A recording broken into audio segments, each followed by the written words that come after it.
It means we possess an inherent right to dignity, safety, freedom simply by virtue of our existence. These are not privileges to be earned, but fundamental truths that should protect every single one of us, no matter where we are born, what we believe, who we love. Yet, as we stand here today on November 13th, 2025, this promise feels more fragile than ever. The drumbeat of injustice echoes across continents, a somber reminder that the rights we hold so dear are not universally guaranteed. They are under constant threat, and their defense requires our constant vigilance and unwavering commitment. The scale of this challenge is not a matter of opinion. It is a stark, measurable fact. The World Justice Project reports that more than 5 billion people have unmet justice needs, meaning they cannot access legal help for problems ranging from land disputes, intimate partner violence. Think about that number. It is more than half of the world's population living without the basic protection of the law. This essay is not meant to be a lament, but a roadmap.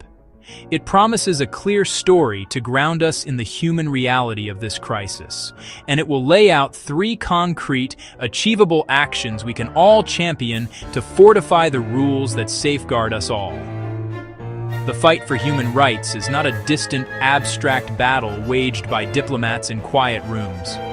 It is a deeply personal struggle that touches the core of our shared humanity. It is about ensuring a young girl can go to school without fear, that a journalist can report the truth without facing persecution, and that a family can access clean water and health care without being turned away. Before we can strengthen something, we must first understand what it is. So, what exactly are these human rights frameworks we speak of? Imagine them as a blueprint for a safe and just society. They are the intricate and interconnected web of rules, laws, institutions, systems designed specifically to protect the fundamental dignity and freedom of every individual. At the international level, this blueprint includes the Universal Declaration of Human Rights and various United Nations treaties. These treaties are powerful promises to protect rights like free expression, the right to a fair trial, and access to education and health care. These international promises are only as strong as their national foundations. Diagram: how international treaties connect to national laws, courts, and local community support centers. The framework extends into a country's constitution, its laws, and its judicial system. It includes national statutes outlawing discrimination, the courts that provide a fair hearing, and police forces tasked with protecting citizens, not harming them. The blueprint is not just paper and ink.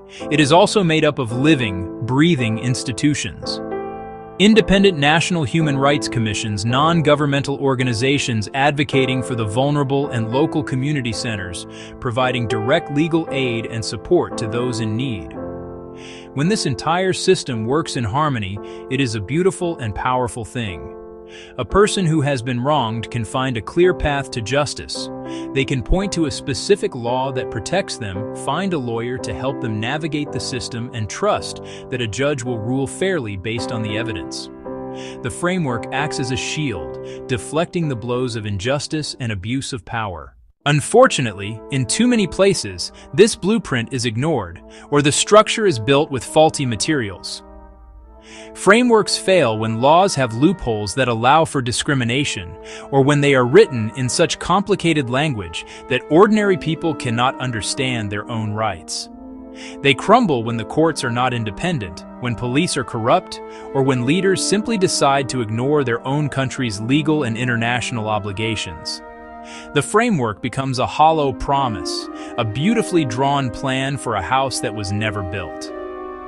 To truly grasp why these frameworks matter, we must move beyond abstract concepts and see the world through the eyes of someone whose life depends on them. Let me tell you about a young woman named Lena. She lived in a small, rural town, far from the capital city where laws are made and debated. Her family worked the land, earning just enough to get by, but they had very little in savings. The village was picturesque, but it lacked the basic infrastructure that many of us take for granted. There was no local health clinic, One day, Lena fell seriously ill with a respiratory infection that required urgent medical attention. The local law, on paper, guaranteed a right to healthcare for all citizens, but it provided no mechanism for how that right could be accessed in remote areas. No mobile clinics, no travel subsidies, no system to keep medicines stocked outside major cities. The human rights framework that was supposed to protect Lena had a gaping hole in it, a blind spot for people living in poverty and in rural communities. Feeling desperate, Lena's father tried to file a complaint with the local authorities, asking for assistance. He was met with indifference and bureaucracy. No designated office handled such grievances, no one to guide him through petitioning for his daughter's rights. He was told these things take time and that there was no budget for special cases. The fear of speaking out was palpable. Challenging local officials could bring repercussions for his family. The system was not just failing to help, it was actively discouraging people from seeking the help they were entitled to. Lena was trapped by the very framework designed to free her. The first and most fundamental pillar is to forge the laws themselves with both clarity and steel. The laws on the books are the very bedrock upon which all other protections are built. If this foundation is weak, ambiguous, or cracked, the entire structure is at risk of collapse. It is not enough to say we support human rights. We must translate that sentiment into precise, robust, and enforceable legal language. These laws must be easy for every citizen to understand, clearly defining who is protected, what rights they hold, and how those rights can be defended. Review national legislation to align with international standards, such as the Convention on the Elimination of All Forms of Discrimination Against Women. Where gaps exist, new laws must be drafted and passed. Address urgent issues: online harassment, data privacy, climate justice, and the rights of displaced persons. A comprehensive domestic violence law should criminalize abuse, fund shelters, mandate police training, and create fast-track courts. Clarity is essential to access to justice. A clear law empowers a worker, protects a tenant, and equips a parent to demand promised resources. Laws must include duties for officials and consequences for inaction or abuse. Easy to comprehend and difficult to ignore. Having clear and strong laws is a critical first step, but without a robust system of enforcement and accountability, a promise is merely a suggestion. We need institutions that monitor compliance, investigate violations, and hold perpetrators accountable without fear or favor. Effective enforcement begins with an independent judiciary and a well-trained, rights-respecting police force. Accountability is bolstered by a free press and a thriving civil society. They must be protected, not persecuted. A national human rights institution can receive complaints, conduct inquiries, report publicly, and recommend reforms, if independent and well-funded. Internationally, mechanisms like the Universal Periodic Review create diplomatic pressure for change. International courts prosecute the most heinous crimes when national systems fail. From local to global, this web of accountability says, violations will not be tolerated and perpetrators will be held responsible. Accountability turns paper promises into lived protections. The third pillar is widespread access and awareness, because a right is not a right if people do not know or cannot defend it. Public campaigns through radio, television, and social media must use simple, accessible language. Education is the first line of defense and should begin early, teaching equality, respect, and inherent worth. Workshops can empower villages to understand rights to land, water, and participation. Tear down access barriers with free or low-cost legal aid, mobile clinics, local help desks, and confidential hotlines. Prioritize those facing the highest barriers. Translate materials, ensure accessible formats, and build culturally sensitive, trusted outreach. By spreading the word and opening every door to justice, we activate people power and strengthen the entire framework. Awareness plus access makes rights resilient, responsive, and real. In an interconnected world, no nation can safeguard human rights in isolation. Pandemics, climate change, economic crises, and mass displacement ignore borders and demand coordinated responses. Strengthening national frameworks is linked to robust international cooperation. Sharing what works saves time and resources.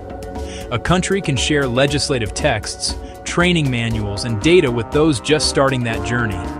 Richer nations should support others through financial aid, technical expertise, and capacity building. From independent judiciaries to fair elections, cooperation can seed durable institutions. When governments abuse their own people, international mechanisms investigate, document, seek justice, and apply pressure, even sanctions or humanitarian interventions. Partnerships must respect local context, working with civil society, community leaders, and governments to uphold universal principles locally. Securing freedom is a team sport. No nation can win it alone. While institutions hold formal power, the true engine of progress is people. History shows determined civic action can bend the arc toward justice. In our connected age, the actions of individuals, multiplied by millions, become unstoppable. Students use social media to organize peaceful protests and capture global attention. Local groups document harms and lobby for stronger regulations. Grassroots organizations fill gaps and advocate for reform. Stay informed, share knowledge, sign petitions, donate, and choose ethical supply chains. Volunteer, demonstrate peacefully, and, most importantly, vote to hold leaders accountable. The power is in our hands. We must choose to use it. We have journeyed through the architecture of freedom, from the abstract blueprint of international treaties to the deeply personal story of Lena, whose life hung in the balance of a failing system. The path forward is built on three solid pillars: forging laws with clarity and steel, maintaining an unblinking eye of accountability, and throwing open the doors to justice through education and access. We cannot do this alone. It takes international cooperation and relentless civic action. For leaders, act now. Review and align national laws with universal human rights standards. Create and fund truly independent bodies to monitor and hold power to account. Invest in the infrastructure of justice, the clinics, the health centers, the schools that teach equality. For citizens, educate yourself and others. Raise your voice against injustice, online, in your community, and at the ballot box. My world shattered that night. Someone broke into my home, the one place I thought was safe. They took things, yes, but they took more than that. They stole my peace of mind. Every creak of the floorboards makes me jump. I look at my neighbors and wonder if I can trust them. I feel a deep ache in my chest, anger, fear. The police came, they wrote a report, charges, court dates. But no one asked me what I needed. No one asked how to make the fear stop. I need to understand why this happened to me. I need to know if the person who did this sees the damage they caused. Do they know I lie awake at night? Do they know I am afraid in my own house?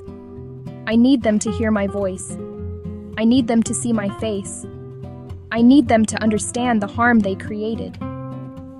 Punishment alone feels empty. It will not give me back my sense of safety. It will not answer the questions that haunt my quiet moments. I need something more. I need a way to heal from this wound, not just a way to punish the person who inflicted it. I hope to put the pieces of my life back together. I hope to feel safe again in my own home. I want to believe people can change, that harm can be repaired. Maybe if the person who did this could hear my story, something would shift. Maybe if they had to face the real-life consequences of their actions, not just a judge in a robe, they would understand. I am not looking for revenge. I am looking for repair. I am searching for a path that leads away from this constant fear and toward a place of healing and restored trust. This desire for something more than punishment is where restorative justice begins. It starts with the voice of the person who was harmed. It listens to their needs for safety, for truth, and for repair. It recognizes that when a wrong is done, it creates obligations, unpacking the core ideas. Restorative justice is a different way of thinking about crime and conflict. The usual justice system asks 3 questions. What law was broken? Who broke it? What punishment do they deserve? This approach focuses on rules and punishment. It often leaves the victim on the sidelines. The offender is defined by their worst act. The community watches from a distance as the formal system takes over. Restorative justice asks a different set of questions. Who has been hurt? What are their needs? Whose obligation is it to meet those needs? This changes everything. The focus shifts from broken laws to harmed people and broken relationships. The goal isn't just punishment. It's repairing the harm as much as possible. Healing for the victim. Accountability for the offender, peace for the community. This approach is built on a few simple but powerful ideas. The first idea: harm creates obligations. The person who caused the harm must understand the impact and do what they can to make things right. The second idea: victims should have a voice, a right to be heard, to ask questions, to say what they need to heal. The third idea: the community has a role. Supporting both parties. Upholding respect. Upholding safety. Ultimately, restorative justice restores balance. Restore the person harmed to security. Restore them to dignity. Safety is the most important rule in restorative justice. Without a deep and unwavering commitment to safety, the process cannot work. It can even cause more harm. This means the physical, emotional, psychological well-being of every participant, especially the person who was harmed. They must be the top priority at all times. Before any meeting happens, careful preparation must be done. Create a safe container for the difficult conversation. The principle of consent is central to ensuring safety. No one can be forced to participate. The person who was harmed must voluntarily agree to take part. They have the right to say no at any time, for any reason. They also have the right to choose how they participate. They might not want to meet the offender face to face. They could choose to write a letter to be read aloud. They could have a trusted friend or advocate speak for them.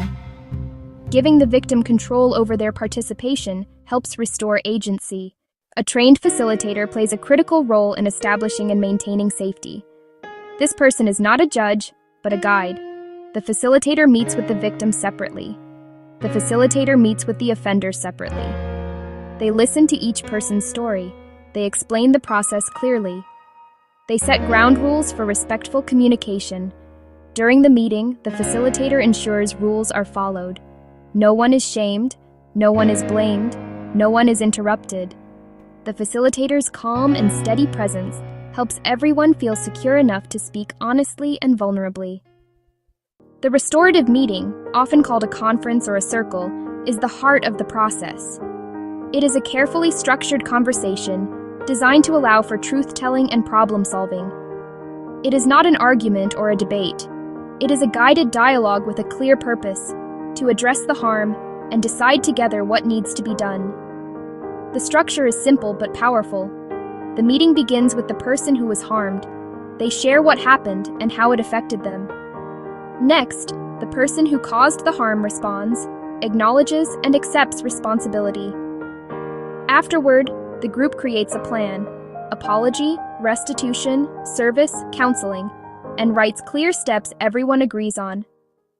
Accountability in the traditional justice system often means one thing: punishment. It is about serving time, paying a fine, or following probation rules. Often, offenders never face the person they hurt or take personal steps to make things right. This is passive accountability. Restorative justice is active and relational. It asks 3 things: understand impact, take responsibility, take action to repair. This is more demanding than simply accepting a punishment. It requires courage, empathy, and effort, Making amends is the tangible part of this active accountability. If a teen vandalized a park bench, amends can go beyond paying for it. Working with the parks department for a month, writing a respectful apology, completing realistic tasks, related to the harm, respectful to the victim, and achievable for the offender. Active amends can restore self-worth and connection. Studies show restorative processes can lower reoffending by building real understanding of consequences. The power of restorative justice is best seen in small, real-life examples. Imagine a group of students who spray-painted graffiti on the wall of a local grocery store. The store owner was angry and felt disrespected. The police caught the students. Instead of juvenile court, they referred the case to a restorative circle. He shared how he built his business and how the graffiti hurt him and scared customers. The students listened, saw him as a person, and one by one apologized. Together, they made a plan. They cleaned the wall and repainted. They worked inside to understand the business. The harm was repaired and a lesson learned. Consider another story, a stolen bicycle. A young woman's only transportation to work was taken. She was devastated. The thief, a teenager from the neighborhood, was caught. In the conference, she described the impact. She had to spend on bus fare and was late to work twice. She felt violated and insecure. He had never thought about these consequences. He stole to help with family bills, not an excuse, but context. He agreed to work part-time at a community center to earn money to pay her back. The director offered the job on the spot. She got her money back, the teen got a job and a mentor, and the community turned harm into an opportunity for growth and connection. Restorative justice is powerful, but it is not a magic solution for every situation. It requires willing participants. If the victim declines or the offender refuses responsibility, it cannot proceed. Severity matters. In cases like murder or severe sexual assault, RJ is complex, risky for re-traumatization, and must be led by highly skilled facilitators. Successful dialogues exist, but are rare. Many programs start with property crime and minor assaults to build trust. Implementing RJ needs training, education, funding, patience, long-term commitment. Access must be equitable, regardless of race, income, or background. The journey toward a more restorative world begins with small, intentional steps. It starts not in a courtroom, but in neighborhoods, schools, families. The first step is to start talking about these ideas. Ask leaders what they're doing to address conflict in ways that repair harm. Build skills, listen better, ask open questions, learn facilitation. Start small, focus on a clear need, train committed community members. Partner with courts and police while maintaining community ownership. Grow steadily, be transparent, and keep equity at the center.